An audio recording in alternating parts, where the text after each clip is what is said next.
கலால் வரி உயர்வால் சிகரெட் விலை உயரவிருக்கும் நிலையில் இந்த விலையேற்றத்தால் சிகரெட் புழக்கம் குறைய வாய்ப்பிருக்கிறதா என்று மக்கள் குரல் பகுதியில் எழுப்பப்பட்ட கேள்விகளுக்கு ஊத்துக்கோட்டை பகுதி மக்கள் தெரிவித்த கருத்துக்களை பார்க்கலாம். நான் 18 ரூபா சிகரெட் வாங்கி ஒரு நாளைக்கு 10 பிடிப்புன்னு வச்சுக்கங்களா. அப்போ என்னோட சம்பளம் 700 ரூபாய். அப்போ தினசரி இப்போ 72 ரூபா சிகரெட் விலை ஏறிடுச்சுன்னா, அப்போ நான் என்னால 72 ரூபா கொடுத்து வாங்கணுமா? அப்போ என் குடும்பத்தோட நிலைமெல்லாம் மாறும். அதனால நான் என்ன சொல்ல வரேன்னா, இப்போ 72 ரூபா ஏறினது நல்லதுதான். என்னோட வாழ்க்கையில நடந்ததுன்னா நல்லதுதான் நான் சொல்ல வருவேன். சிகரெட் விலை விலையை உயர்த்ததுனால சிகரெட் அடியோட குறையன்னா குறையாது. அதை தடை செய்யறதுக்கு முழுமையா அரசு தடை செஞ்சா மட்டும்தான் சிகரெட்டினுடைய தாக்கம் குறையும்.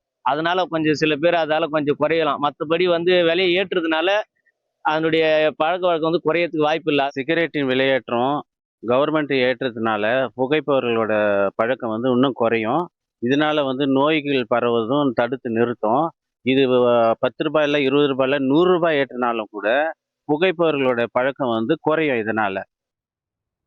மக்கள் குரல் பகுதியில் ஊத்துக்கோட்டை மக்கள் தெரிவித்த கருத்துக்களை நாம் பார்த்தோம்.